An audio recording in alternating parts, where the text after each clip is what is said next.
Hello and welcome to another episode of Ignite Leadership at Goa Cast. We're here at the Goa Fest with Dheeraj and Ajay. Thank you guys for joining us. So since we're in Goa, let's just drop the formalities and get into the questions themselves, right? So the two of you have led brand transformation across different spaces like BFSI, corporate banking, agency. So as leaders, do you require a leadership mindset as you switch these contexts? Yeah, I think, when agencies and brands are concerned, right, for us, the biggest understanding is it's all about people. It's all about talent. I mean, we don't build cars, we don't build phones. It's all about people, right? And therefore, leadership becomes so much more important because it's not that you've set up any supply lines or chains or manufacturing lines. Right? Every day you're dealing with people, you're dealing with their mental state, their growth or the lack of it, their emotional well-being. So leadership has to, the other aspect is that most of our business, you get promoted because of your skill sets. So you do well in strategy, you get promoted. You do well in creative, you get promoted. You do well in account management, you get promoted. And where does in your life cycle do leadership inputs come in? How do you train yourself? How do you develop the muscle to become a leader? Leader is not something which is born on its own. It's a muscle you have to learn. So for us, hugely important, definitely in times of change, transformation, because you have to carry a whole set of people, a whole set of stakeholders, whether you're doing it for a brand or for organization, to carry through them through the change. So hugely important. It's a muscle which needs to be developed, needs inputs, and especially in the business that we are in, the most important thing to do because it's all about people. Yeah. Slightly different take on leadership. Leadership seems to be like a tag, a designation that now I'm a leader. I think leaders are not designated. These are just identified because they stand out. And an important trait to be recognized as a leader, I think, is to be able to listen. If you can listen to people, you can identify ideas from what you hear and then take a call, whatever that be. I think you are on the way to becoming a good leader. As against, I'm a leader, so I shall say and you shall follow, which is a conventional way. Or the way, like I said, is today I've been designated a leader because my designation says I'm your ear. I think listening is a very important part, and most in the marketing or advertising industry, you're listening to your consumer. You have to possibly listen to what the consumer has not even said. And then you can be a leader as a brand or as an agency. Very often in our business, we also see ideas can come from anyone, from anywhere. Again, it's listening. Which can help you become a leader as a brand or as a person. Yeah. So speaking of consumers, right, since you folks have done corporate branding, the kind of biggest buzzword in marketing is relatability. And I'll say from my end as a consumer, right, you have a lot of these moments where you cringe at a corporate trying to be relatable to you and it distances you from the original purpose. So but at the end of the day, it is the subliminal thing. Like I will use certain, like softwares or companies or, even things I wear that are linked to corporates, but very subliminally I identify with them. So when there's this kind of fine line between relatability and cringe, how do you at the back end follow the delicate balance and create relatability, and how important is relatability with the consumer? See, from our perspective, we talk about relevance more than relatability, right? Relatability is finally how the content gets delivered, right? Is it relatable to an audience or not? But brands are built around relevance, right? And the model we follow, especially at FCB, is that relevance is greater than differentiation, which is a bit contrarian to the marketing theory that we've been taught all throughout our lives. But especially in markets such as India, right, where bulk of your work is in building newer categories. You're building newer behaviors. You're getting mass 100 million, 200, 400 million people from offline retail to online retail. You're getting people to listen to music on an online platform, right? You're getting people to make payments through a QR code. So a large body of brand building work and consumer work happening in our country right now is building categories, building newer behaviors. And what that needs is a sense of relevance, right? And our insight is that in India, change happens from grounds of familiarity, right? Keep no more surprise. In the morning, I come here, hey, here's a new way of making payments. It's, oh my God, I'm scared. But it's just like money. You can buy anything, any denomination. If it's safe, it's just like what you're already doing. So we sold Amazon as aapki apni dukaan, right? We said aur dikhao. When we built PhonePe, we said karte ja, barte ja, right? So familiarity, relevance is our more key. And then, of course, it's about, is the communication relatable? Are you being able to connect to it? But there, it is not that if you show people like them, it will become relatable, right? Something very bizarre can become relatable. A Squid Game, which is a completely different visual, can become relatable. So if you're relevant, right, and you're exciting people, and you're memorable in today's times, right? Because there's so much content. We were discussing that before the start of the podcast, right? I mean, content being flooded on your mobile phone every day, every evening. So are you memorable? So are you relevant? Are you memorable? In today's times, you're able to take care of that, right? Sometimes you can be surprising. Sometimes you can be relatable. Sometimes you can be exciting. And all of that is fine. Yeah. Do you have a similar take? Or Yeah, so I think Dheeraj just said it very well, relatable versus relevant. And since you use the word relatable, let me take up on that. Very often brands like to go out of their way, out of their comfort zone, just so that the consumer can say or feel that, yes, I can relate to this brand. That's a very dangerous zone to be in. So purpose-based advertising or purpose-based branding is very similar. That the fad today is to go green. So then let me tell you, I am green. Right? I think purpose comes with what is your reason to be? Do you believe in it? Are you that? Irrespective of somebody listens or doesn't listen.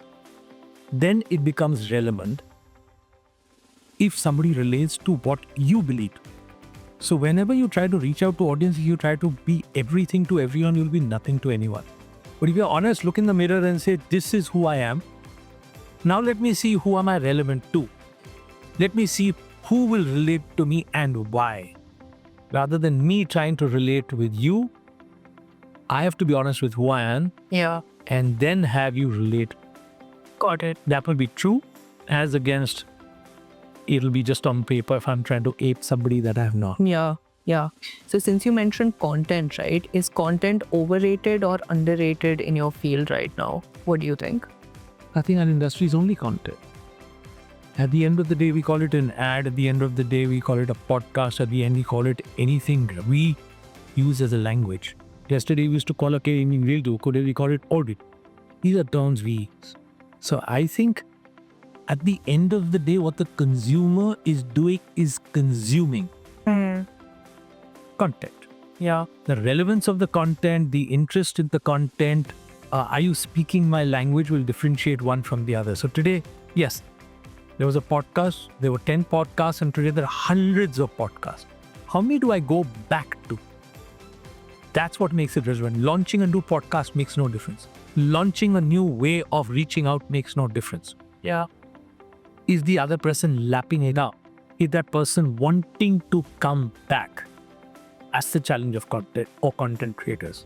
I think in another episode we had one of the execs use this word fog, which really stood out to me, and that, you're in this endless scroll. I think finding something that stands out, but then building this kind of connection with it over time, as you said, that coming back is really important. I mean, what's happened is that, of course, there's so much content out there, and therefore people's patience with poor quality content has gone down, right? I mean, say 20 years back, when in my times, when we were born with TV, we used to gather around TV in the evening and watch Krishi Darshan, right? Because you had something to watch, right? Cut to today, there's so much content, right?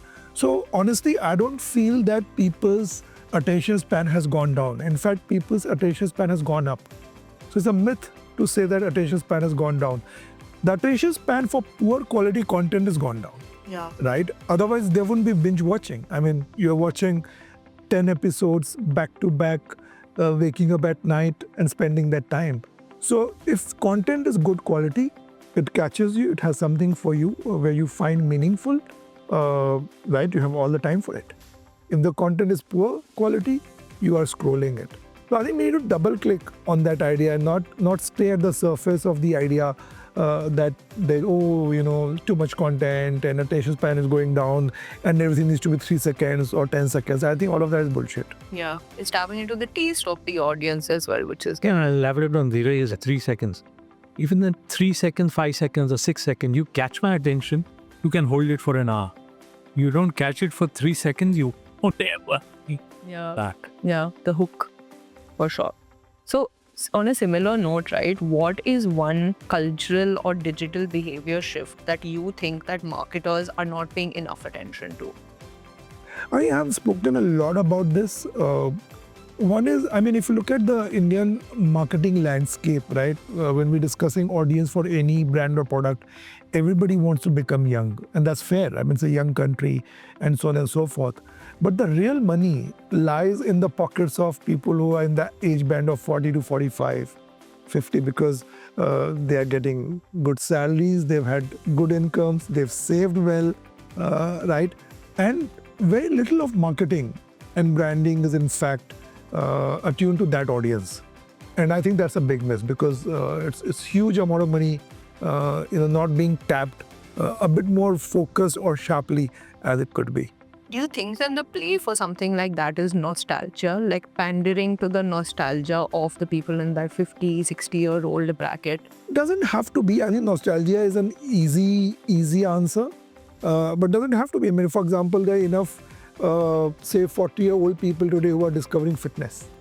It has nothing to do with nostalgia. Why should all fitness branding communication be directed to 24-year-olds, for example? Beauty. Right, there's a huge market for beauty in the age band of 40 to 50, 55, and that beauty is more self-assured, right, less experimentative. The needs are different, your body needs are different, but there aren't specific products being targeted, specific brands being built because we've whitewashed the entire country in the colors of youth and young. Nothing wrong with that, but there's another spectrum of the market which is completely getting missed. So you're saying that the market exists, it's not something that needs to be created. Okay. All right. But when it comes to trends, I think we make a big mistake. The mistake we make is this is a trend worldwide. Is that a trend in India? More or most important, is that relevant to your category and therefore your brand? Yeah. I think that's the mistake we make. So if you look at things like the world is going digital, that's a trend. Maybe. But if my category, like Dheeraj said, is senior citizens who are possibly not comfortable with digital, and I go digital, I will fail miserably. So I think the mistake we make is we start with the consumer, which is supposed to be what we should be doing. But I'd say if you're a new product and you don't know where to start, a product, start with the consumer. Yeah. This is the consumer, this is the trend, maybe I should create the product for that trend. But if you're an existing product, you are in the market, I think you have to be honest with yourself and first say, I don't care what's the trend at large. What's the trend for my consumer, relating to my category? And then let me stay with that, irrespective of whether it's part of the international trend, national trend, or no trend. That trend has to be relevant to my product and my audience, not to the world at large. In a similar way, right, like this is something I've talked about, which is I don't understand why Indian brands do Black Friday sales. Like it really irks me because there's no understanding or cultural significance or anything. Like the big obvious play is obviously Diwali, but there are so many, there if not hundreds of festivals just circling around every year. So it bothers me when we kind of like take this copy paste approach from what are Western countries doing digitally and bring it here, right? So I think possibly to turn that around, do you think that there are Indian trends or uniquely Indian marketing things that you think can be elevated to a global scale already or maybe at some point? I think there are brands which are exporting themselves from India, but they're exporting themselves based on global patterns, really, right? The Indian exports have classically been in the space of yoga, khadi, right? Maybe music, cultural exports, and so on and so forth. But more than trends, I think there is a pattern of Indian brands going global. Like for example, say Mahindra, right? Indian brands hugely competitive in India against Western brands in all the SUVs, etc. that they make. and now also doing very well in markets outside. So a lot of that pattern, I mean, Amul, for example, hugely successful Indian brand, we now launched in the US, launching in the Europe, and so on and so forth. So that's one pattern which is visible, that Indian brands hugely competitive, becoming brands of choice within the Indian markets in categories where we were not known so much. Like we were always known for yoga, Ayurveda, Khadi, but automotive, technology, right? And winning in those categories is something that we can see. Do you see any similar do you spot any similar spots? No, I agree with them. If you look at trans-border learnings or leanings, take the same example of Amul. For me, Amul equals butter, butter equals Amul. When I go abroad, I'll have to say butter first and then Amul. You'll have to like the product, and then, by the way, who is it? And oh, it's an Indian brand. Nobody's going to buy butter because it's an Indian product. So I think you have to be, again, back to the same point. Are you relevant to your audience? Don't choose your market. Choose the relevance of that market or that consumer. And is there a gap in there? If you actually, I heard somebody say this sometime back, that if you're an existing player, you have to find a very sharp niche for yourself among the existing players. But if you identify a new market or a new consumer, you can be the first and no competition. So identifying the need is the most important, early or late. That's fate and where you are in the life cycle. Yeah. Okay, so a bit of a throwback question now. Early in your career, could you share what was the first campaign that you folks worked on that made you just hit you in this way of like, yes, I'm in the right space, I'm doing the right thing? I don't know whether it hit me or not. My first piece of work was for Pondicherry tourism. So it was a pitch that we ran, and we won that pitch. And the whole experience was spectacular because we were the guests of the state when we went for the product recce, and they opened islands for us which were not open to tourists. I remember Chunambar was an island, now it's become touristy, of course, which was out of bounds. So that experience was amazing. And I designed the first identity of my career there. It is called Peaceful Pondicherry. And when you go to Pondi now, it's still there across traffic lines and so on and so forth. So that's heartening to see something that you created 25 years ago. Yes, I'm that old. Still exists. So yeah, that is a fresh memory in my mind. Yeah. What about you? I may not remember campaigns as much as I remember categories, because when I got into this industry in 1991, the markets opened up, the economy opened up, and you had newer and newer financial services categories come into this world. So how do you sell the concept of insurance? How do you sell the concept of a mutual fund? Became the need rather than talking about the brand. It was first the need, then the brand. And then to be able to partner industry associations to create relevance for their category, whereby all brands could benefit it. I think for me, those two categories were amazingly memorable, because those are categories which have withstood the test of time and only grown by the day, because people now understand why, rather than just being told, do it. Yeah, that's interesting to hear from you, because, for me, someone who's early in my career, I just take that for granted. Like, I didn't even think about the concept of a mutual fund. How do you share it? For me now, I'm based in Bangalore. There are startups, new fintech startups that are we're going to break insurance and we're going to do it all in a new way. So it's nice to kind of get that background from you, this is off the back of what, everyone else is building now. Yeah. So what's a counterintuitive or controversial leadership decision that you've made that eventually ended up paying off? I mean, in life you make a lot, but I think most recent one is when I joined FCB as a network, as a CEO, right? I'm not obviously, here's an organization which has got a huge legacy. It's like Ulka is a 60, 70-year-old brand, very, very senior talent, very senior leadership. But collectively, everybody came together, we ran strategy workshops and all of that, and we agreed to still push the agency ahead to new age, right? So do more digital, more social, younger, get newer talent, right? Become more integrated, more full service agency and all of that. And we started on that path about, say, 15 months back. And today, if you look at the impact and the result of it, of the body of work which is coming out of the agency, the kind of talent we are attracting, or the kind of brands we are attracting. We're working with Adidas, we're working with KFC, we're working with Uber, and so on and so forth. It's now everybody's excited about the journey and the direction that the agency is taking. So I would say that, but I have to point out it's all about the collective. It's never about the individual, right? While questions get asked, what did you do? It's about what did we do? What is the journey we are undertaking, and that makes it meaningful and worth the while. Yeah. So for me, it's possibly in a different space when I had a P&L responsibility and had fantastic clients, best of best clients, fantastic brands. And when you get into that business you've been entrusted with, you realize that the top clients don't like to pay top bill. They like to pay, well, I'm big, so I'll pay you less. And then you realize that do you want top line or bottom line? And traditional and conventional leadership or financial leadership tells you that revenue less cost equals profit. So we decided revenue less profit equals cost. And we gave up on amazing clients, which the mother agency swore by. Because we said, if you don't pay, you don't want. And then we realized that with fewer clients, we moved out of the red, moved into profit, very healthy profit in absolute terms. So sometimes you have to take difficult decisions. When was this? Which time period was this in? Calendar year? Yeah. Or you're saying is which phase?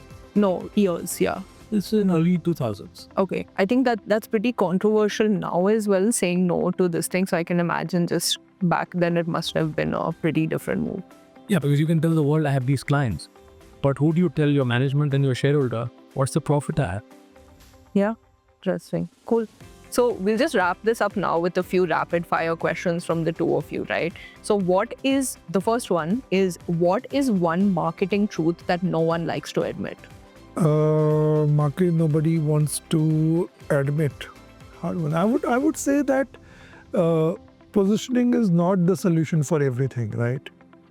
You might decide to position your brand in a certain way, but who's coming and looking? Right?